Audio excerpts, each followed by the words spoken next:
next level.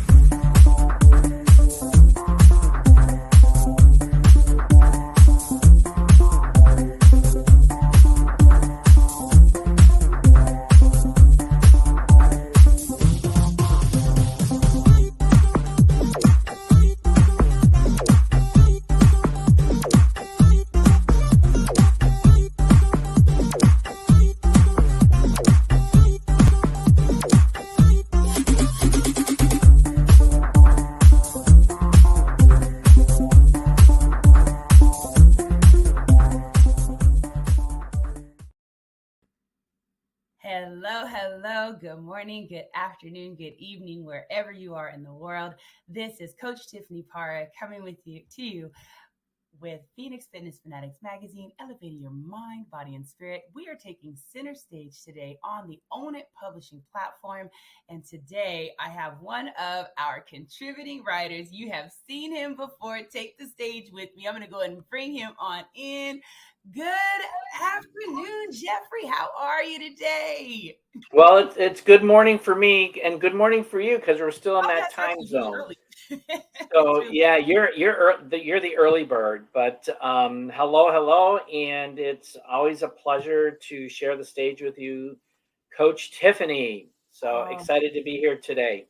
So excited to have you, Jeffrey. And, y'all, Jeffrey has been with the Phoenix Fitness Fanatics Magazine family for going on now 3 years. He will be our January cover once again. So very excited about that. Just really excited to see him growing and just really shining out there in the world. So today we're going to talk about Jeffrey's abundance in Optimum Wellness, his transformation in that. I mean, this guy has been transforming his mind, body, spirit. He is now also just rocking it out there with changing his finances as well. It's just absolutely amazing. So, Jeffrey, please, let's just start out by you just sharing who you are, where you're from, and just a little bit about your background and upbringing. Sure, no problem. Thank you, Tiffany. So yeah, it's been an amazing 4 to 5 years, and I am originally from Western New York and grew up in a small little farming town outside of Buffalo in a town called Elma.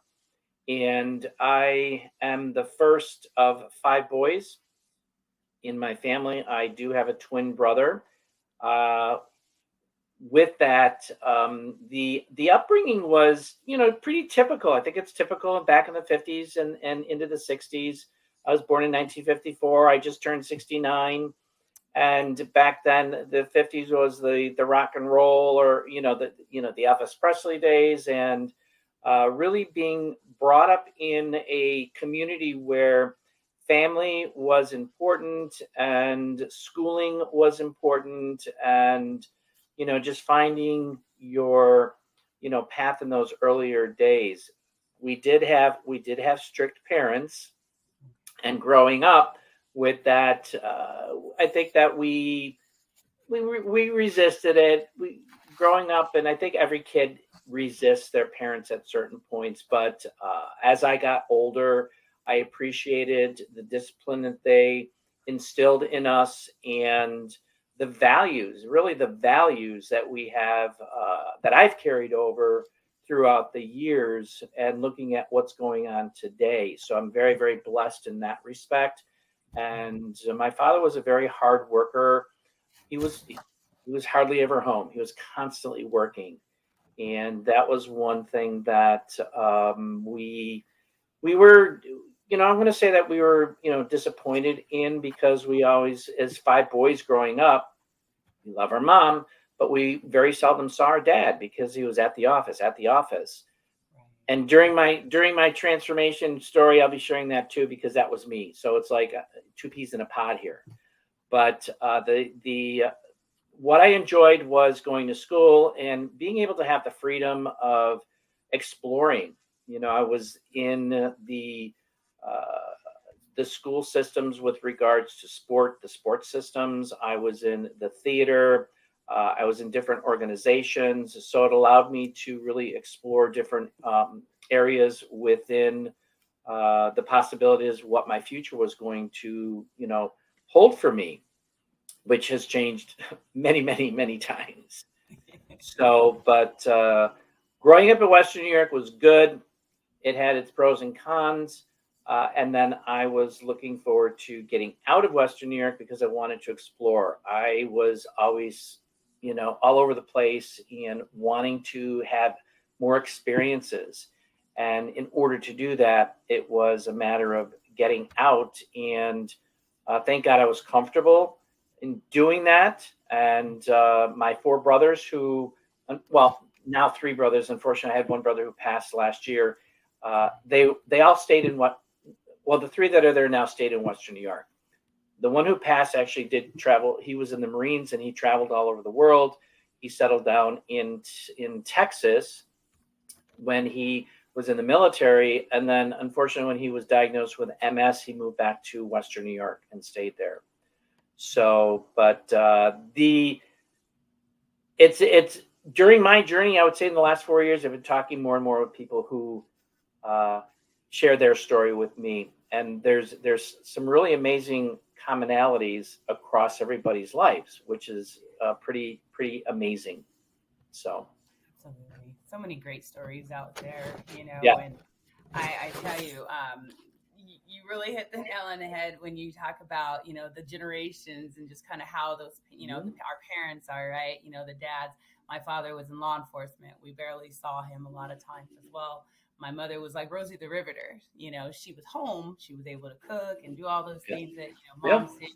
But she also spent a lot of time in the office. So, but nowadays you see it, it's kind of a transition there. And you see a lot of, dads staying at home and Right. a lot of moms being the ones that are absent and things like that. Sure. So it's very interesting, right? So We were very fortunate. My mom was a stay-at-home mom.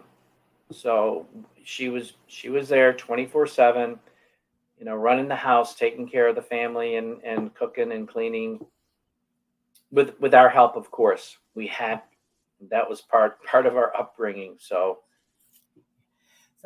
we're going to go ahead and cut to a quick commercial break, and then we're going to come back and talk to Jeffrey a little bit about the college years and just kind of how his transition went, in that. So we'll be right back.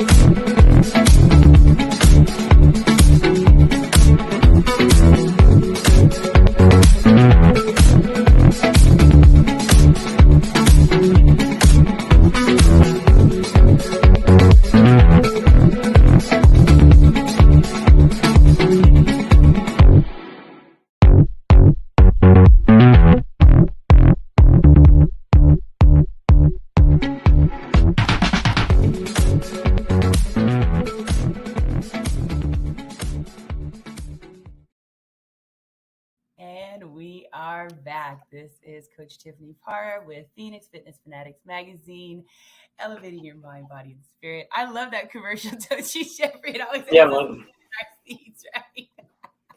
That was Bebop. whole entertainment. Big ups to Michelle Mupo out there, always keeping us entertained with those wonderful commercials. So we are back with Jeffrey Berger talking about his just journey to optimum wellness on all levels of life. So, Jeffrey, let's talk a little bit. We talked backstage, and have talked offline, about just your journey and, college, things like that, and just kind of how, your route kind of changed there, and your journey kind of took just a different route there. Let's talk a little bit about that and how that went for you. Sure. So obviously we grew up in an era where we were taught to, go to school, get good grades, graduate, go to college, get good grades, graduate, and find a nice, safe, secure job. Right. Well, that was a myth for many. Not, and some, obviously, yes, it turned out really, really well. But when I graduated, I actually went into a school. I went to a school down in West Virginia called Alderson Broaddus, and I was actually in the second class. Well, no, I applied for to be in the class of the first physician's assistant school in the United States. Oh, wow. And they only allowed 65 people into the class, and I was ranked number 66. But I went anyway because I thought I'll go down, I'll start taking classes, and then migrate over into the program. I was there for a year. Things just weren't resonating with me for some reason. And I started to rethink about my life and where I really wanted it to go. I did a lot of theater in high school, and that's kind of where my passion was for the arts, because I played piano for, I think it was 9 years growing up, classical piano, doing recitals and performing. So I left the school, went back to Buffalo, and attended the University of Buffalo in the arts program, and went through that program I was into my 4th year. And one of the criteria being in the arts program is that you had to participate within the dance company.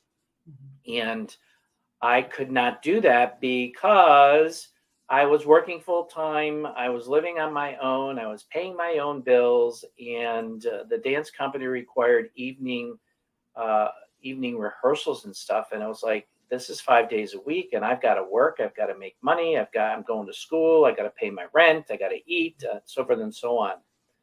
So with regards to that experience, I ended up having to leave because my vision was to go to New York and perform. I wanted to get into performing arts, and I actually left the University of Buffalo without doing the dance company because I couldn't. And I auditioned for the New York City Jazz Company, and I got into the company because you don't need a degree to be admitted to a dance company. They look at your singing, they look at your dancing, they look at your performance, and they don't look at a paper degree. They want to see what you can do on stage. So that's what I did. Is I left college and went into the performing arts and pursued that career until I fractured my back in a rock video. So that changed my whole, the aspect of performing, because I could not perform on stage, especially with a dancing career. And so I ended up having to leave New York City because I was in therapy for almost 3 years with a fracture. They wanted to do surgery. I did not want any surgery on my back from previous colleagues who I've talked to, and they've had surgery. You're never the same. So I've never had surgery to this day, and I'm managing my, the lower back issues with that.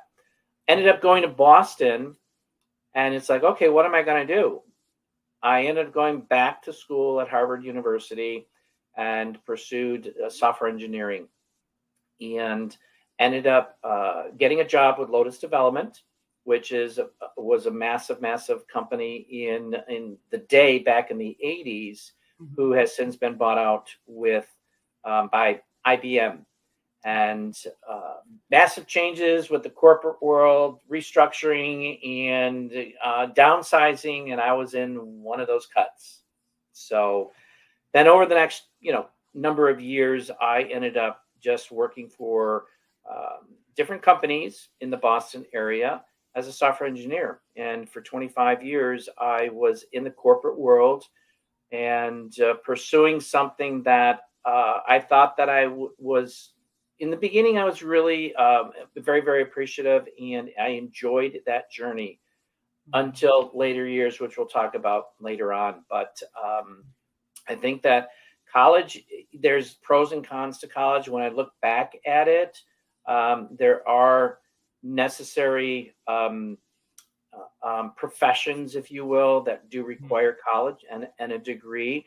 But at the time, I was not looking for a degree in the fine arts, and I did get certificates and different awards with regards to software engineering. And with that industry, it changes like dirty diapers. It changes constantly. So what I learned back in Harvard over the 25 years of my life within the industry, that was obsolete. So it was more of being on the job, learning the new technologies that were coming online and being involved with it, hands-on experience, because what is taught previously in college, it doesn't apply back when I was doing it, and more so today because technology has completely changed. I mean, when I was in technology, there was no internet. And look at where we are with the internet. Look at where we are with blockchain technology. Look at where we are with AI. Yeah. Everything is changing. So I think that for people who are looking at, a career, really look at the college curriculum and look at the future of that. And one of the big things that I find really frustrating is people are paying massive amounts of money for college, and they go 20, 30, 40 years paying off their college loan. And that's really horrible. Yeah. It's like unneeded stress, right? Right. Yeah, exactly. You should be doing something that you're passionate about. As you said, school's not for everyone. It is for some. I know, even being in the corporate world myself and hiring, people, as being in HR management, some of the people that I would hire the ones that didn't have the degree, but the ones that had the experience and the skills to do the job. I didn't need the paper, because the paper, half the time, the person didn't have the common sense that I needed them to have to do the job. So Exactly. Yeah, it's sad, but in the same token, there's pros and cons no matter what industry that you're in. It's a matter, I think today more so for, with what I've learned, it's a matter of being educated, getting the right information, and looking at both sides and evaluate so you can make an educated decision. Because for me, and I'm sure for you growing up, it was, this is the way to do it. Go. And we were puppets. Go to school, get good grades, go to college, graduate, get a nice, safe, secure job. And that's kind of the path, the yellow brick road that we were led down, only to realize that we've got a lot of broken systems and corrupt systems out there that have their own agenda. And it doesn't fit with our agenda in the long term. Yeah, absolutely. So, hey, we're going to cut to another quick commercial break, and then we're going to come back and we're going to talk about a little more of corporate and about the stresses behind that corporate environment. So, Yep. We'll be right back.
I love that one too. That is Upscale Online Business Solutions. Absolutely. There you go. Great commercial. Great commercial.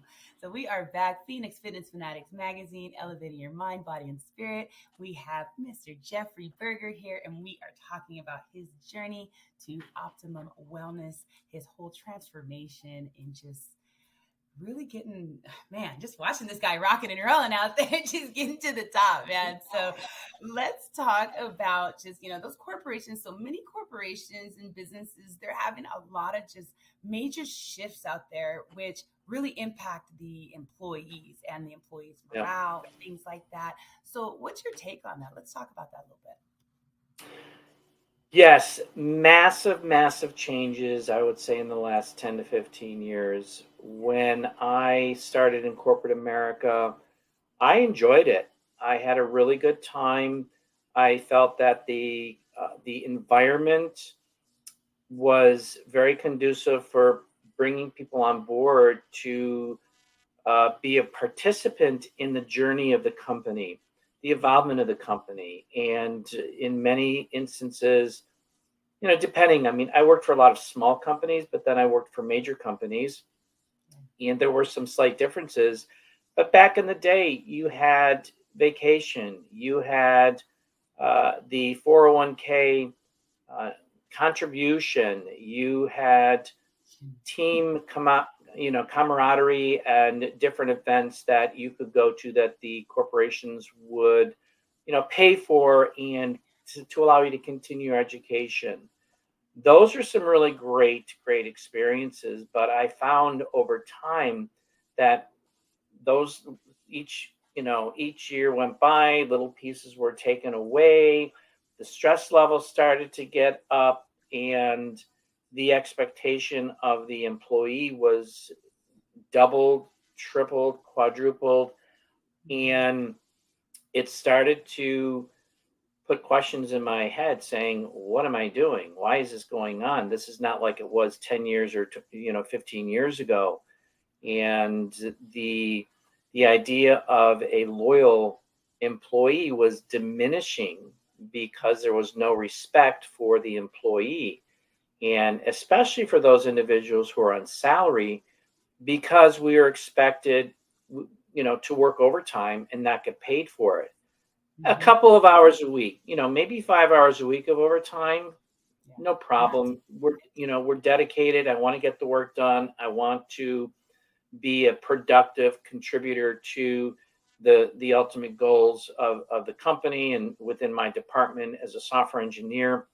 However, when those hours got to be work, up to 60, 70, working into 6 days and 7 days a week, yeah. and all you're doing is getting up in the morning, going to work, coming home, eating and going to bed, and doing that 7 days a week, year after year after year, having to cancel vacations because of time constraints on projects that project managers had no clue what they were doing and how they were managing it. Was, no, we got a deadline, you got to get it done, you got to get it done. Mm-hmm. So those were the things that I was experiencing during the last, I would say, 10 years of my corporate life. So, and it really impacts the employee, Mm-hmm. because we all want to work. Obviously, we have to work to have a lifestyle. We want to do our personal best. Right. However, that is interfered by corporate and the greed by corporate and their bottom line. I understand corporations have to make money, but when you see your managers going home at 5 o'clock and you're staying till 10 or 11, and when it comes time for raises, and well, we don't have money for raises, and you see your boss coming in with a brand new BMW, it's like, well, wait a minute, what's going on here? So Right. those are the changes that I've experienced, as well as a number of my colleagues who went through the same thing. So Yeah. it's sad to see where America is going. I see other countries who really value their employees, and they have time off, and there's that work-life balance. And we Right. wonder why we have the problems today that we do in the United States with people in the workforce. They're burnt out. Yeah. They are not having a quality of life, and it should be a balance, and that's not what's happening today. That should Or be. I'd say in the last 10 years, 10 to 15 years. Yeah, I absolutely agree. The last 10 to 15 years, that work life balance is now just a work balance, Right. and Yeah. you have companies wondering why they have such a high turnover, and turnover is money for the company. I That's mean, it right. costs them thousands and sometimes millions of dollars because they cannot keep employees because they're just not happy. They don't have the morale, and it doesn't take much. I mean, like you're saying, I mean, being able to just honor vacation time or being able to, allow someone to go home after, I mean, if they're going to work overtime, great. Work, maybe a 10-hour shift or something like that, not 12 Yeah. hours, six Yeah. days a week or 15 hours, things like that, because that is going to Right. lead to, that burnout, right? So, um, you had mentioned before that you had left corporate back in 2016, and we've talked, in other conversations about that burnout, So let's talk about the burnout that you went through. Like, what was physically going on with you, and, and emotionally going on with you with that burnout, because that's huge. Yes. Yes. It is very huge. And over the last 5 years of my coaching with holistic physical and mental wellness, I've talked to so many people in regards to this, and it's pretty common. And in fact, it's embarrassingly common in the US. I can't talk about outside of the US, but with the constraints of what businesses are putting on employees, the stress that is added to that, I would say the last 5 years of my corporate career were Mhm. probably, some of the worst. And with regards to being, because I was a manager in some respects, where I was managing I had 13 projects on my plate at one time. Wow. And to talk about having the stress from those projects, but then also working in a hostile work environment, Mm. and then having a manager who had no clue really what I was doing. And basically, I mean, many people have experienced this. They have a manager who hates them, you know, and doesn't like them. And no matter what you do, it's not right. So the pressure and the stress from the different projects that I was, doing in the last 5 years uh, with a pharmaceutical company of all, was really detrimental to my physical and mental wellness. Mhm. And over the years, I just kept declining from a health perspective. My depression was coming back because I am a survivor of, and we've talked about this, I'm a survivor of childhood molestation, chemical dependency, two attempts at suicide.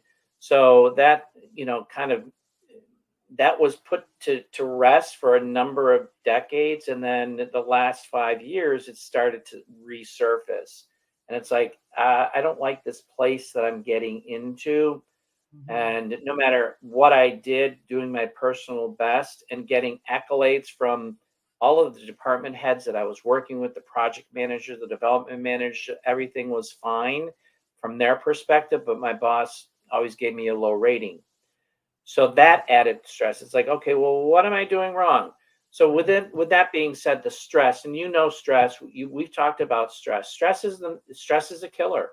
It is. It eats inside of your body. It destroys your organs. It destroys every aspect of your immune system. And if you don't find, if you really, and I didn't really understand stress back then. Yeah, we get stressed out, and we deal with it. Mhm. Build a bridge, get over it, and just keep moving on. And suppressing it till eventually I ended up actually getting going out on disability, Mhm. and my doctor put me on this med that just I went psycho on, and I'm like, holy crap, Yeah. I can't take this. I don't want this. So I was out for 6 months, and getting my health back and really focusing on me, and then then the day that I was supposed to go back to work, I'm driving to work and I'm like, oh my God, the stress started to come up, the anxiety started Oh, to come in. And I was thinking, do I really want this? Is this going to be what's best for me? And mhm. just going back and thinking about all of the incidences that had happened. And one major incident was my last review. I found out that I was reported to HR.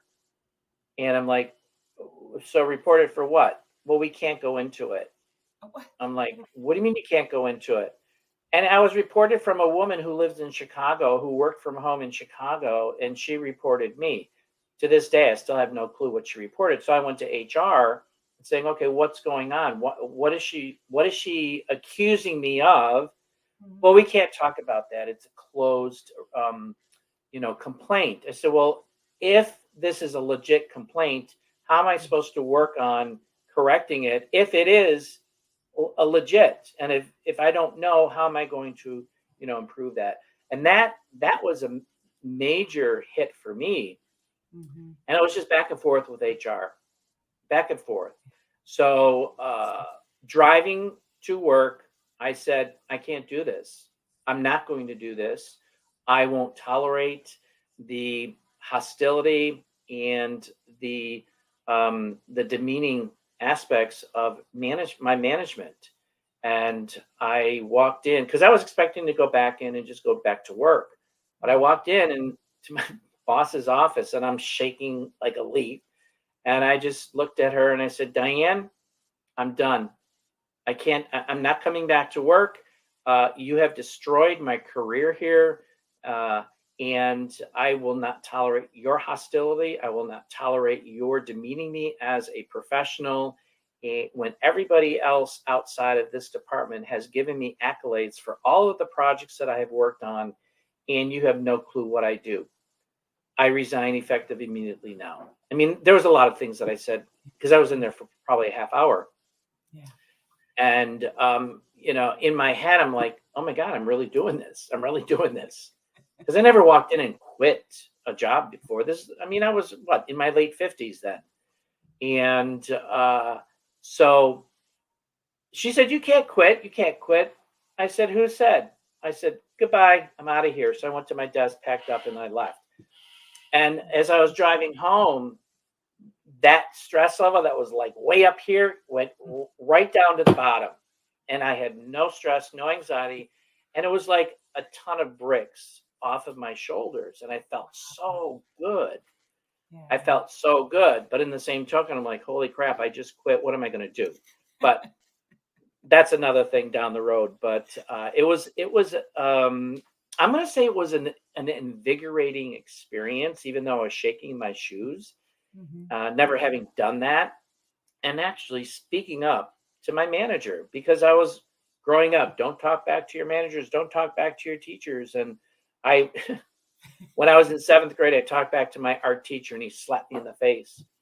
And I went home and the red mark was still on my face. And my mother said, what happened to your face? Oh, Mr. LaDuca slapped me in the face because I talked back to him. Boom. She hit me on the other side of the Oh my. face. Don't you ever talk back to your teachers? And I'm like, oh geez, okay. So, and that's what I was thinking back into the day. It's like, don't talk back to your bosses, blah blah blah blah blah. But you know what? We have to. We have to stand up for who we think, not who we think, but who we believe we are, and what we are there for. And if somebody else disagrees, well, we have the right to voice our opinion That's whether right. they agree or not. And I just, you know what? I stood up for my rights and I said, I'm done. I'm done. Good for you. Good So for you. I just love that, Jeffrey, because you know what? You have to stand up to these employers out there that are taking advantage, that are causing these hostile work environments and things as well. I mean, you and I have spoken about my story as well before, and corporate can. Just that stress is the silent killer. I feel like corporate is a loud killer for us because right. there are those environments, and it's not all corporations that are like this. There are some That, really good corporations absolutely. that love on their Absolutely. employees, that give their employees the days they need, and that have that work-life balance.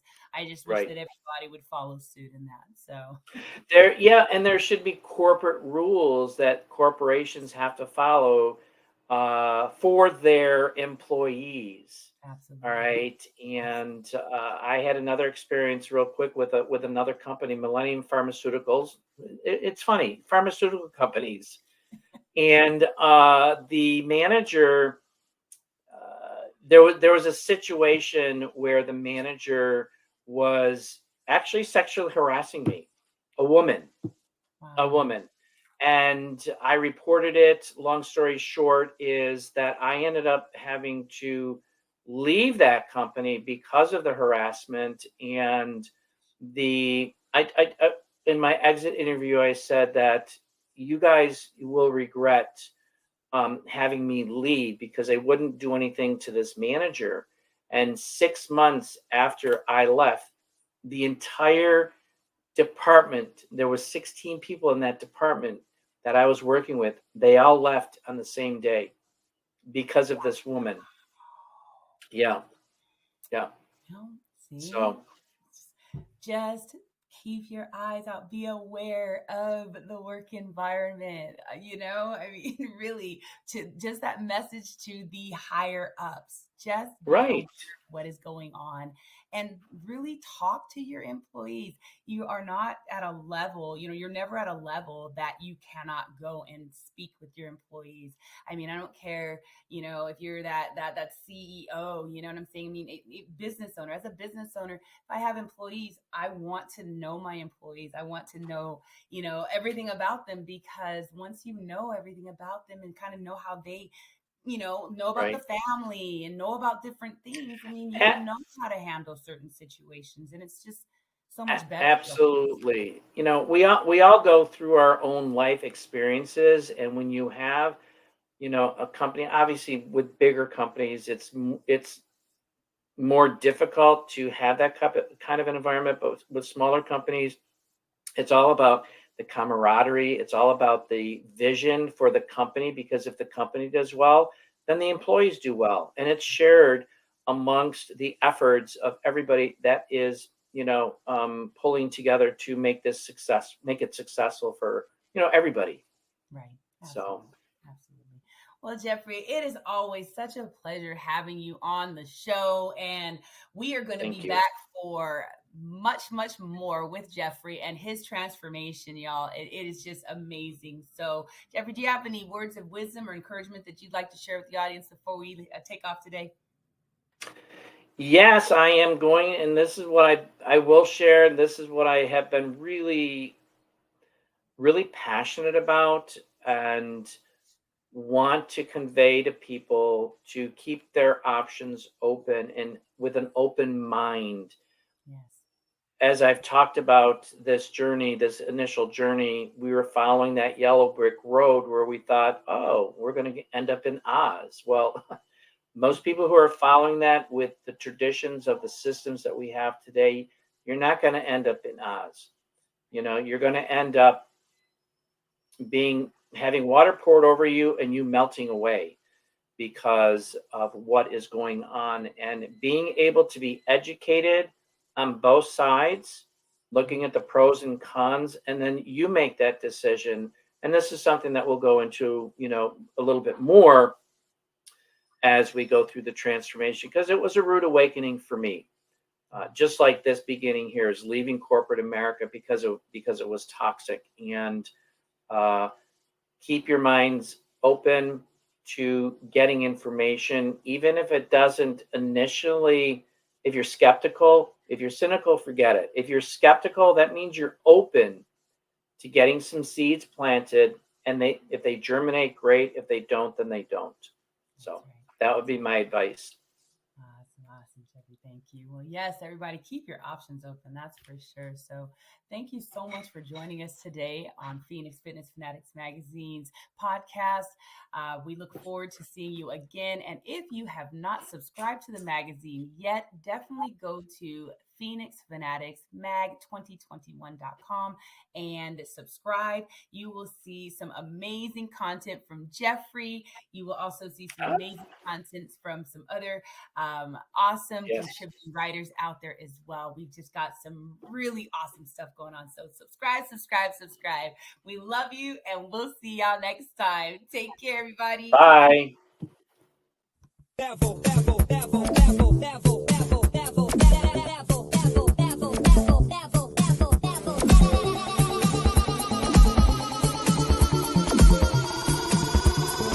Take it to the next level.